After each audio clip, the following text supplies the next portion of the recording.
Would you like me to sort your delivery? You are generous as you are divine, oh booty queens and booty queens. I don't give a damn what you're entitled to. So if you don't like it, you can take back your food and your castle and right off. You should treat books with more respect. Welcome to Mystery Pony Fiction, hosted by the Mystery Fluttershy fan.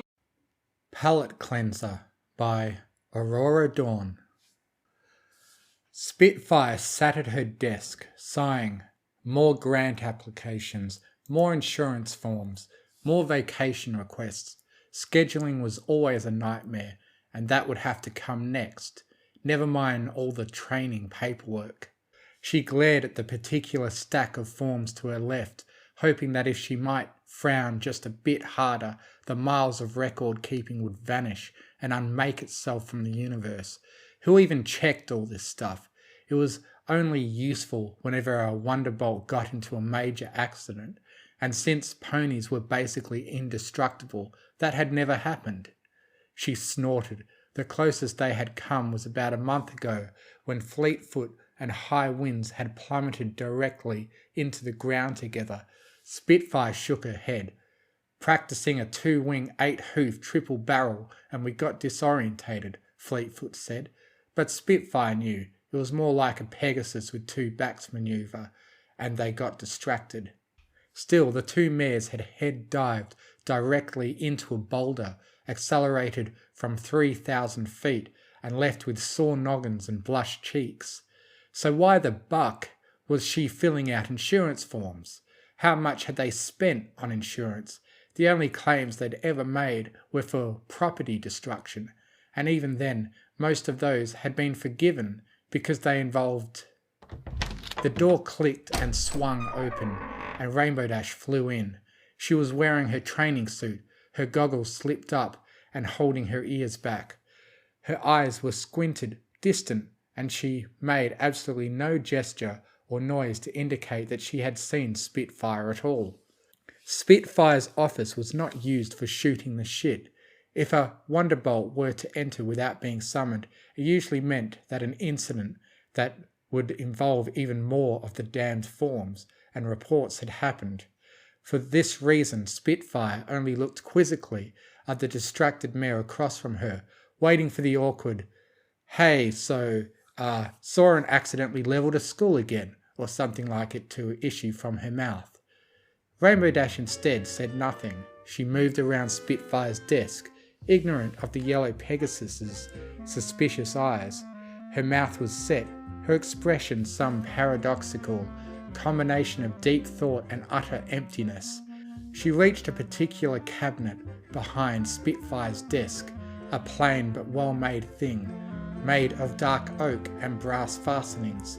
It was not the filing cabinets that held any of the confidential information, or the storage closet that held crates of useless insurance forms, and so Spitfire continued to watch silently. A cyan hoof reached out and tugged at the handle, finding the door to be locked hard. A second tug came, just in case. But the heavy cabinet stood firm, and a slight grimace formed on Dash's brow. Before a smirk cracked that hard-set lip, she turned her head, bit a single purple hair, and yanked, wincing as she plucked it out of her scalp. Spitfire watched while Dash slowly started chewing on the strand of mane, more curious than upset. Frustration could come later, after she figured out what in Celestia's name Rainbow Dash was doing. A minute passed while she ruminated, and neither said anything.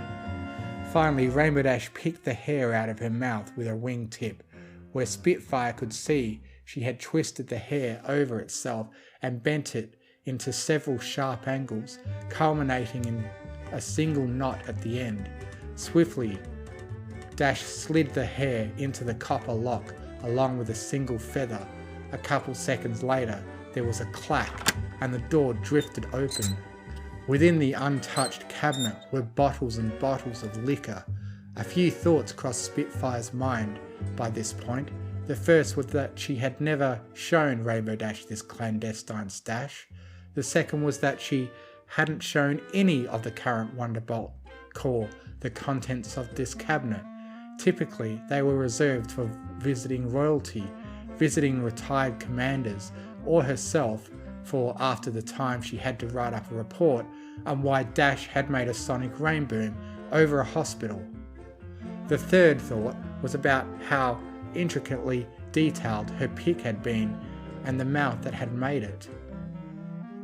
But this line of thinking was quickly forgotten as her subordinate reached a hoof into the cabinet and began sliding bottles back and forth.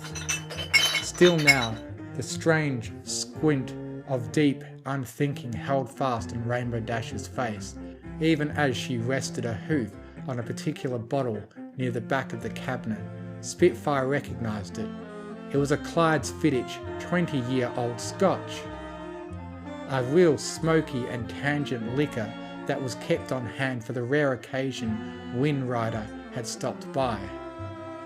Seeing as the old commander wasn't going to be stopping by anymore, Spitfire made no move to stop Dash when she popped the cork off with a flicked wing, hefted the bottle to her lips, and poured the scotch inside. When her cheeks were puffed full, she set the bottle down and replaced the cork, musing. Her brows furrowed in consideration, and then swallowed the massive mouthful of liquor with nary a hint of wince. Shook her head no, and replaced the bottle. It was when the second bottle was grabbed, a cinnamon whiskey, that Spitfire thought she ought to say something. But by the time her mouth had opened, Rainbow Dash had already brought the orange bottle to her mouth and was similarly letting the spicy alcohol fill her cheeks once again. She felt a bit like how she imagined her mother must have when she had first walked in on Spitfire nose deep in a Play Cult magazine. It was just one of those things that you didn't address. The whiskey wasn't in there for a particularly good reason anyways.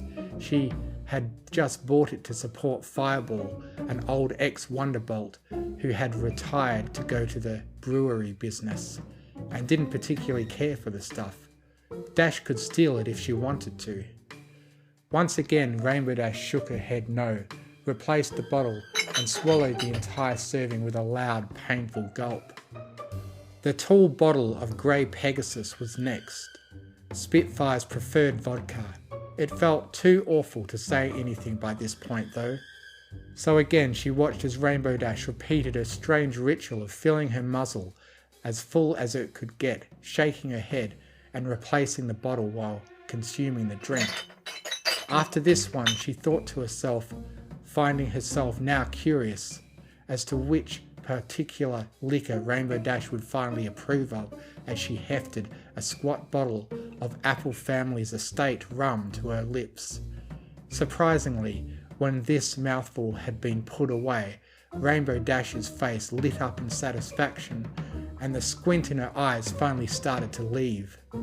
Spitfire opened her mouth to comment on this, but Rainbow Dash threw the cap behind her and tilted her head back, chugging the amber liquid down. Gulp after gulp came as Spitfire watched the bottle magically change from rum to air before her. Within, she made a note to suspend Dash from any flight exercises for a week, and maybe get surprised to haul her home once she was back from her patrol. Finally, with bottle empty, Rainbow Dash set the container down within the cabinet, closed the door, and twisted the horsehair in the lock until it clicked. She turned and, seemingly for the first time that day, noticed Spitfire. "Oh, hey boss." "Hi Rainbow." Dash belched, her eyes now half closed again, but more so in pleasant respite than a 1,000-yard stare. Dash wiped her mouth with her hoof, staring at the door which still stood half open. "Swallowed a bug," she said, continuing to rub her mouth. Spitfire realised. Rainbow Dash had been on the team for quite a while, but there was still time for firsts. They had all had their moments when a big flying beetle found themselves in the way of their flight paths, and she didn't blame the mare for wanting to clear the memory as much as the taste. "Oh yeah? When flying?" "Oh, there you are, Rainbow." Spitfire turned to the door to see a huge green changeling with vibrant orange horns and purple wings waving at them while beaming. "Oh, hi, Spitfire, right? Rainbow's been giving me a tour of the facilities. She, went to freshen up a bit and I lost her." Spitfire turned back to Rainbow Dash, who was still rubbing her mouth and looking at her out of the corner of her eyes. "If you're ready, we should carry on. I need to be back in Canterlot for the summit by nightfall." Rainbow Dash nodded, flicked her hoof towards the cloud, and started flying to the door. Spitfire just blinked. "When flying, Dash?" The door closed. Thank you for listening. If you enjoyed what you heard, please consider joining my Patreon, patreon.com/TMFF, to get early access to audiobooks and to be able to request I do a reading of what you want, provided the author approves. Thank you to Artlist.io for providing the massive music and sound effect library that I have to work with. And most of all, thank you to the bronies who write the amazing stories that inspire me to make these. Fluttershy and Izzy are best ponies.